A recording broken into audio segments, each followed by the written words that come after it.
Bismillah, Assalamualaikum warahmatullahi wabarakatuh.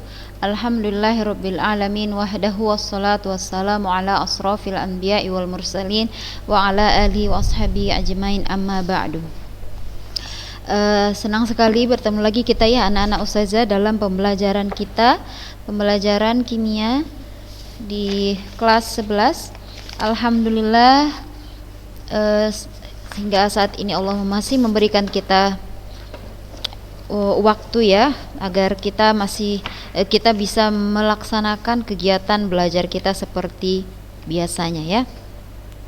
Nah, baik anak-anak ustazah, di sini ustazah mau memberi sedikit semangat untuk ananda sekalian yang mau insya Allah nanti akan mengikuti ujian ya.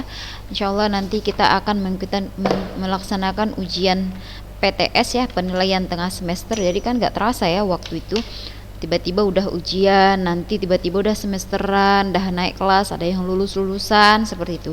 Maka dari situ anak-anak ustazah, janganlah menyia-nyiakan waktu, selalulah manfaatkanlah waktu itu sebaik-baiknya ya, jangan menyesal di kemudian hari, begitu dia. Nah, baik anak-anak ustazah, kimia kita kemarin pembahasan tentang termokimia, sudah sampailah kita ke persamaan termokimia, ya kan? Nah, persamaan termokimia itu sedikit ustazah ulang, di mana persamaan termokimia itu adalah persamaan reaksi kimia di mana penulisannya ditandai dengan perubahan entalpi atau delta H. Delta H aja. Jadi kalau ada persamaan reaksi ada delta H di ujungnya, itu berarti ini adalah reaksi persamaan termokimia gitu.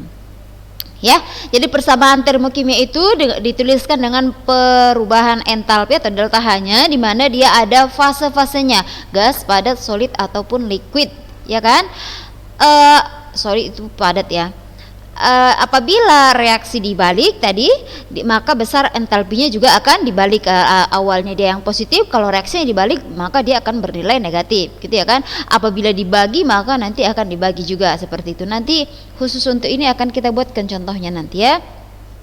Nah, ini juga udah kita bahas perubahan entalpi standar yang umum digunakan itu adalah entalpi pembentukan, penguraian, ada pembakaran dan juga netralisasi. Masih ingat gak ini perbedaannya semuanya?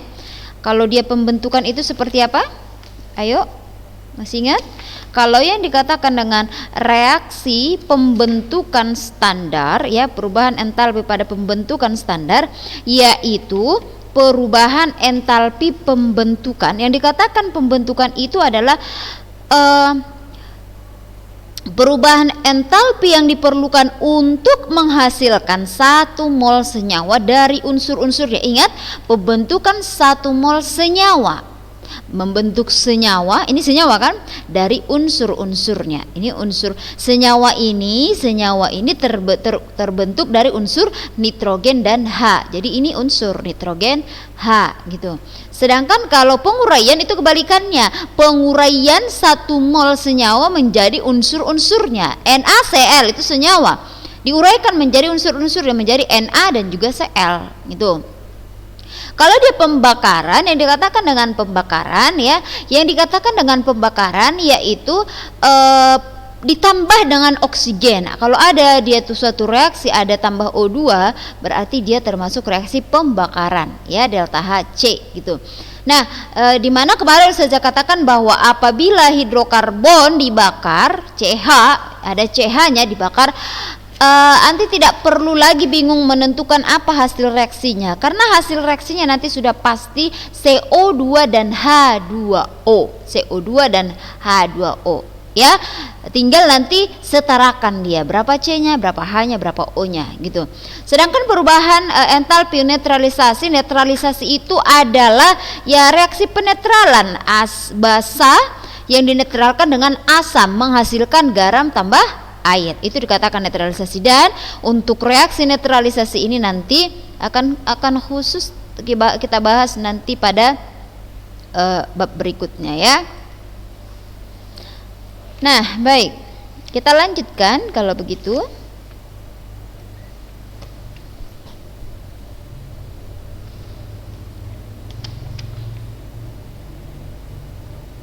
Nah, Sebelum kita masuk ke perhitungannya,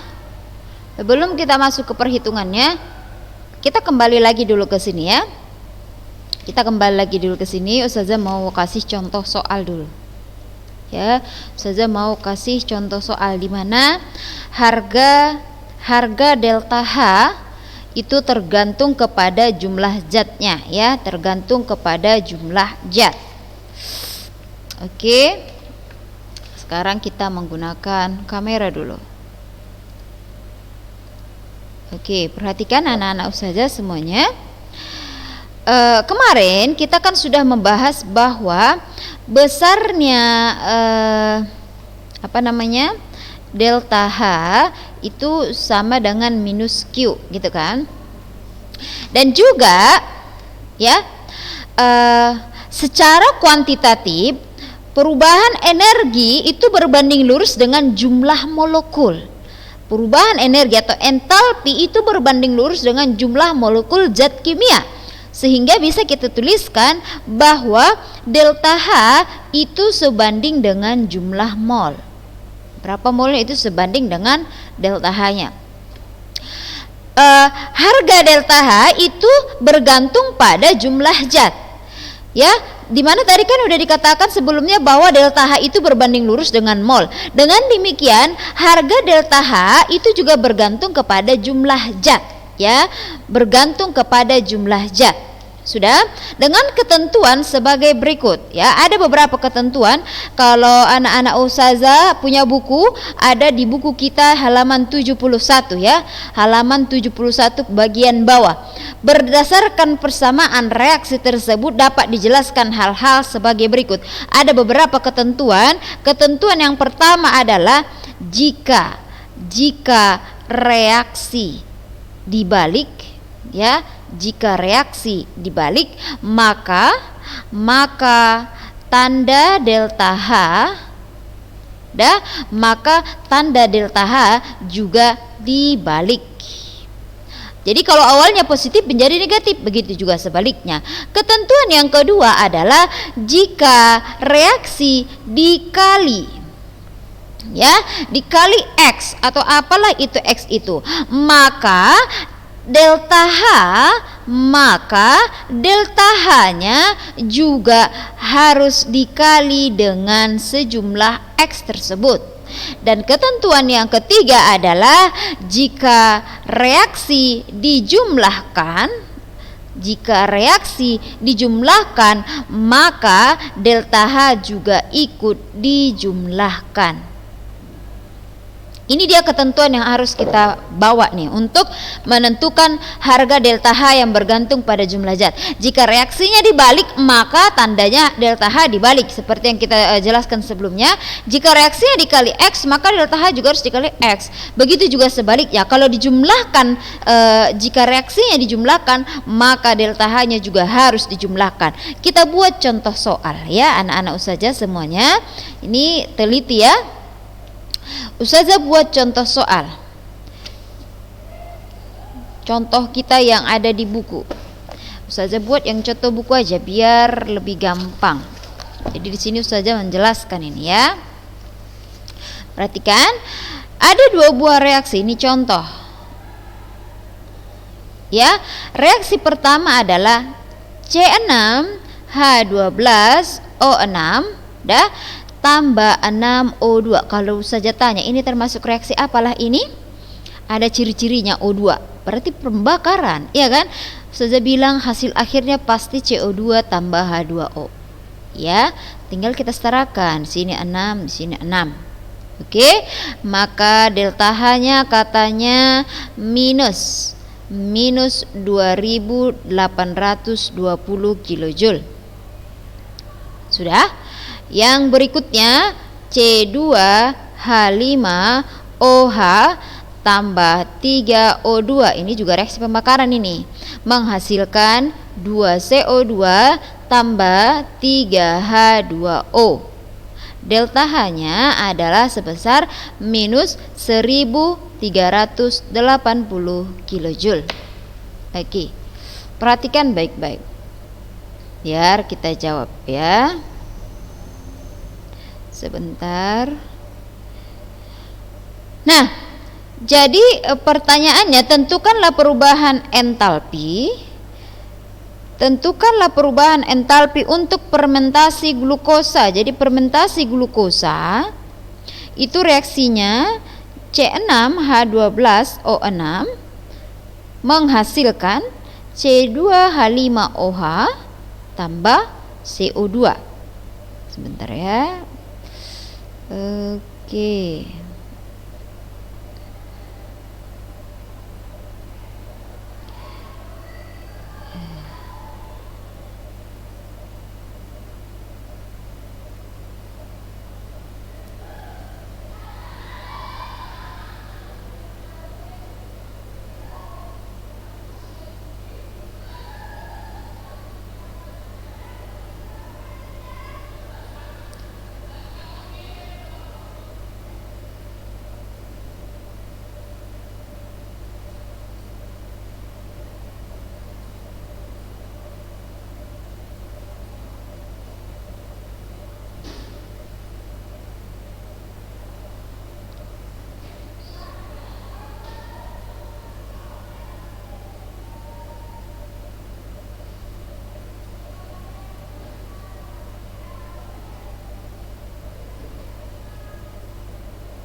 Oke, baik anak-anak ustazah. Maaf ya, ada sedikit tadi. Pertanyaannya, tentukanlah perubahan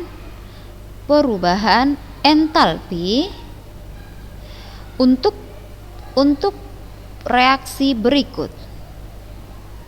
Untuk reaksi C6H12O6 menghasilkan C2H5OH tambah 2CO2.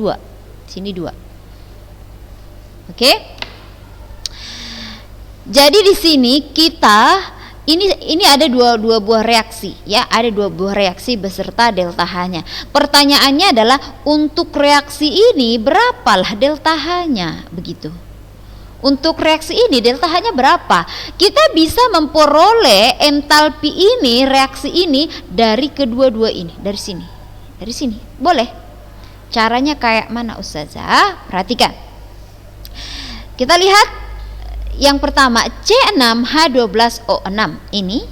C6H12O6 pada persamaan 1 dan 2 ada di mana? Ada pada persamaan 1 kan? Iya kan? Ini ada pada persamaan 1. Sudah.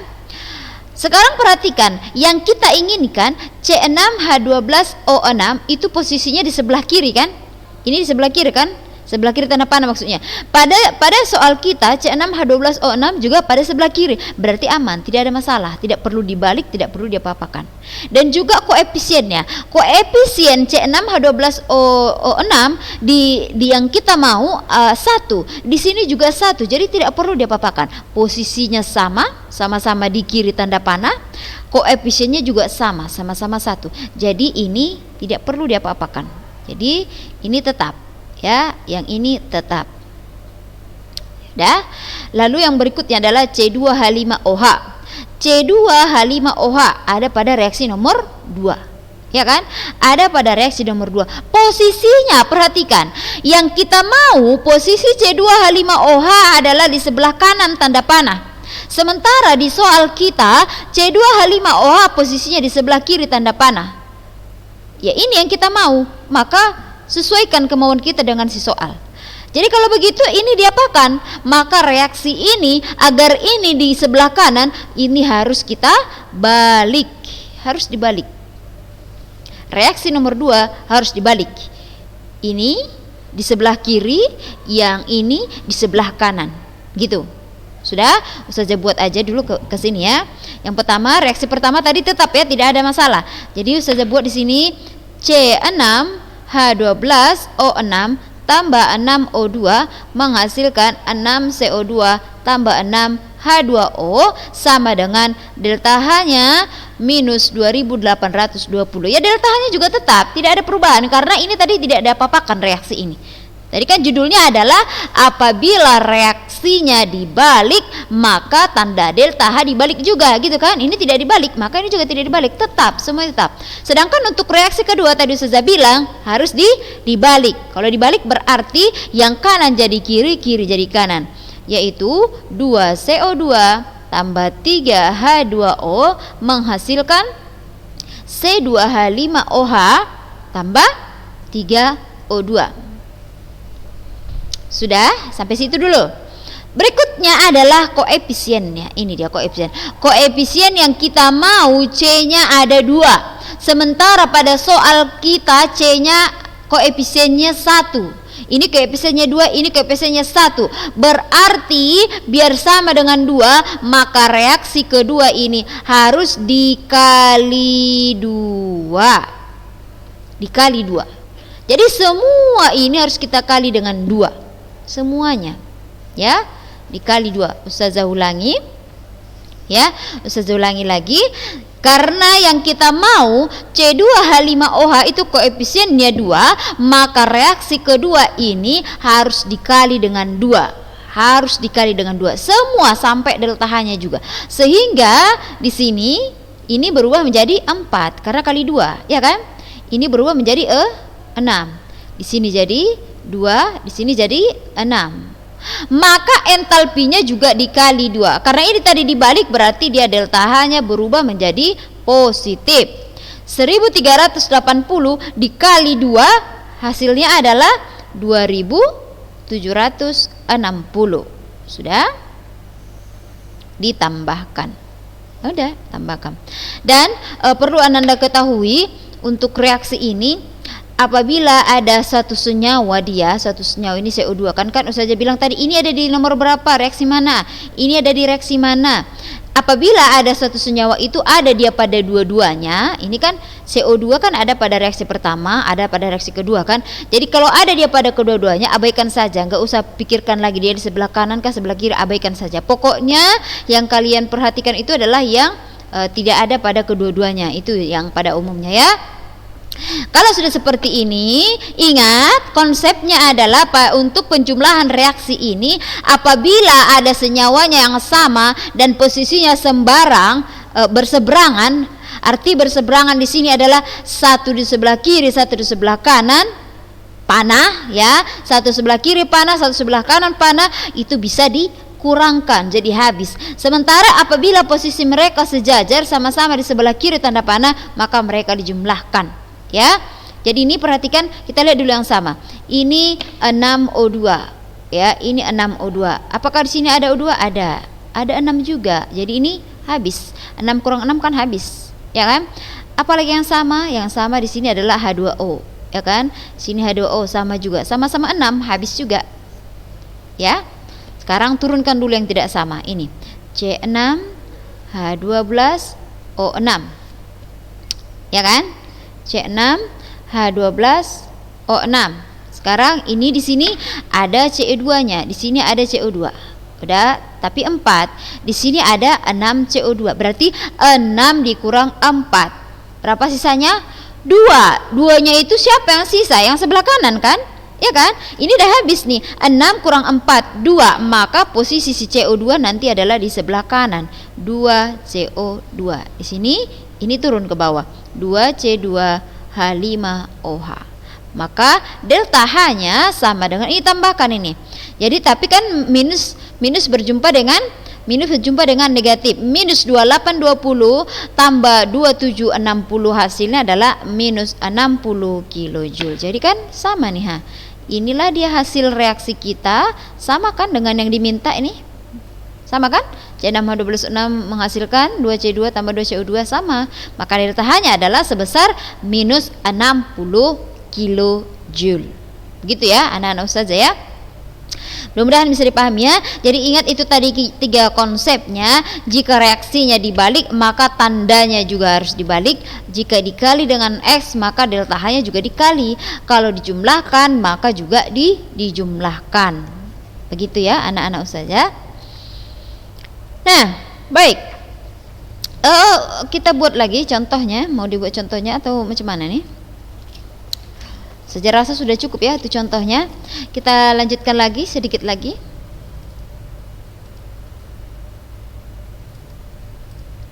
Oke, ini tadi. Nah, perubahan entalpi standar tadi ada pembentukan, penguraian, ada pembakaran, ada netralisasi. Ada lagi namanya penguapan, pelarutan, peleburan, ada sublimasi. Tapi ini untuk penambah wawasan saja ya. Kalau untuk taraf SMA ini tidak terlalu didalamin ya. Nah, contoh soal nih. Ini contoh soal untuk reaksi pembentukan. Dari mana kita tahu ini reaksi pembentukan?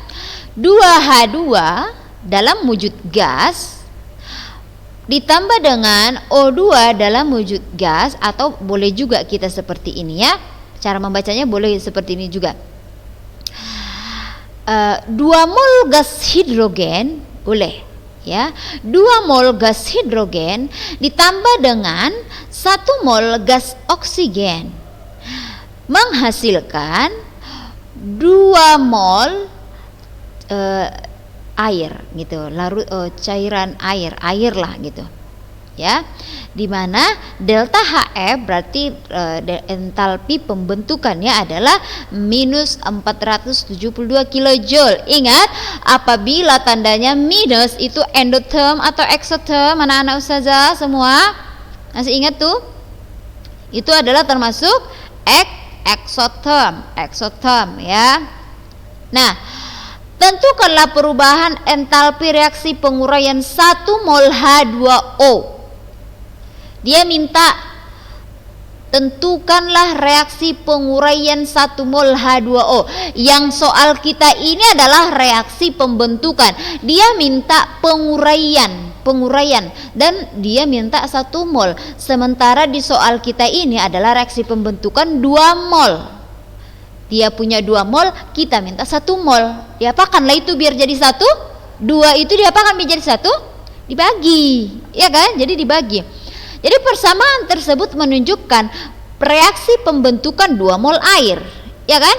Reaksi penguraian merupakan kebalikan dari reaksi pembentukan. Benar ya? Jadi reaksi penguraian air atau H2O ditulis sebagai ya dibalik. Kanan jadi kiri jadi kanan. Jadi 2H2O 2 mol air diuraikan menjadi 2 mol gas hidrogen dan 1 mol gas oksigen, dan delta H-nya harus dibalik karena reaksinya dibalik. Kenapa dibalik tadi ustazah? Karena soalnya dia minta reaksi penguraian, di mana reaksi penguraian itu adalah kebalikan dari reaksi pembentukan. Itu anak-anak ustazah. Nah, setelah kita dapat ini, sudah dapat kita hasilnya. Terus kata dia tadi, dia minta 1 mol, hanya 1 mol. Sementara di sini yang kita punya adalah delta H 472 ini adalah untuk 2 mol air, untuk 2 mol air. Untuk 1 mol airnya berapa? Gitu kan? Jadi reaksi penguraian 2 mol air memerlukan kalor sebesar 472. Maka penguraian 1 molnya itu adalah separuhnya. Iya kan? Iya kan? Jadi kalau mau 1 mol ya 1 bagi 2 gitu ya. 1/2 kali 472 sama dengan 236 kilojoule gitu. Gampang ya anak-anak ustaz ya. Oke. Nah, saya kasih contoh soal lagi nih yang ada di buku kita ya.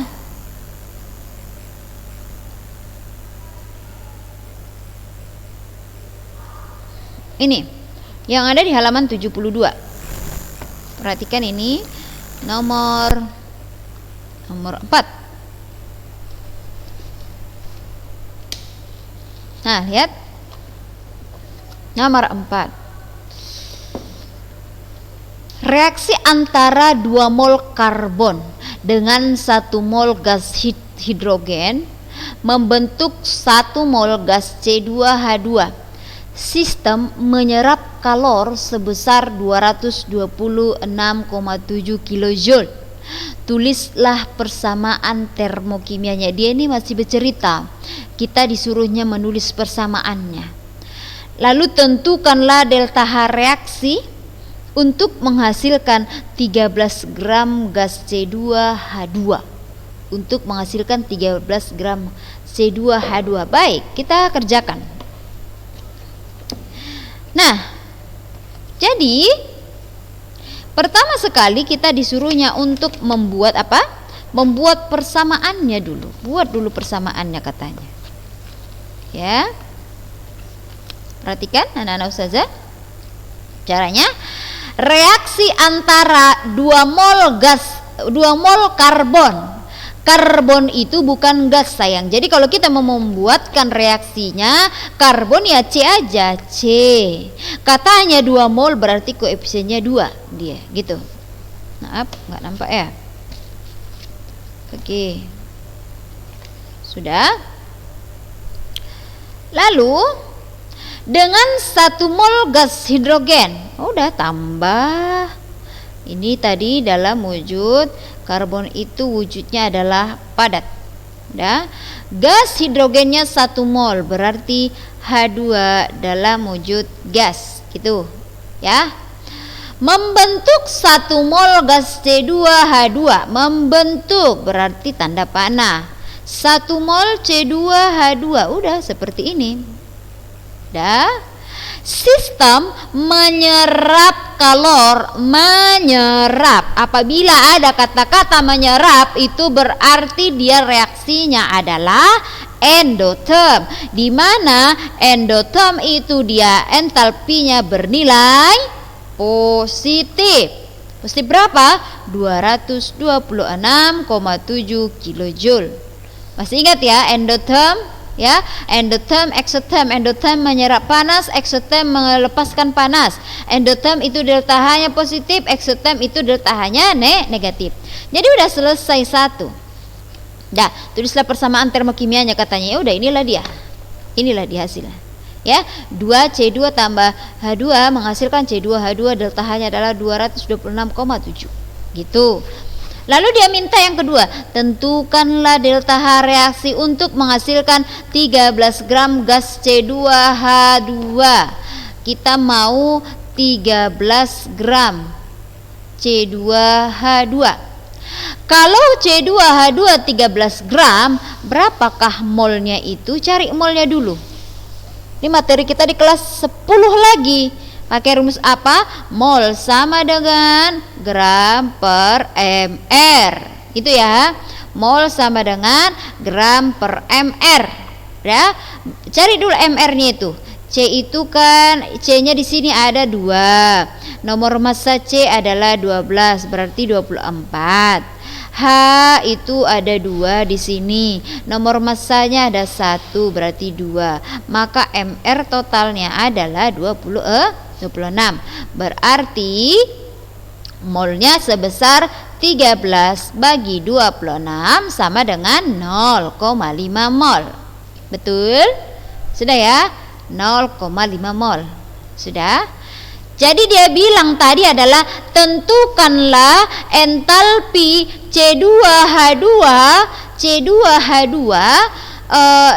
untuk 13 gram C2H2 entalpinya berapa? Berarti ya, untuk soal ini 1 mol C2H2 entalpinya adalah 226,7. Jadi kalau dia molnya adalah setengah, berapalah entalpinya? Kan gitu dia ceritanya. Bisa ulang ya. Untuk persamaan ini, entalpinya sebesar ini adalah untuk 1 mol C2H2. Untuk 13 gram tadi katanya, ternyata molnya adalah setengah. Kalau 1 mol entalpinya 226,7, berarti kalau setengah mol berapalah entalpinya? Kita apakan itu? Ya kita bagi 2. Berarti entalpinya sama dengan 0,5 kali dengan positif 226,7. Berapa itu? Sama dengan 226,7 dibagi setengah, berapa itu? Ini 113,35 ya.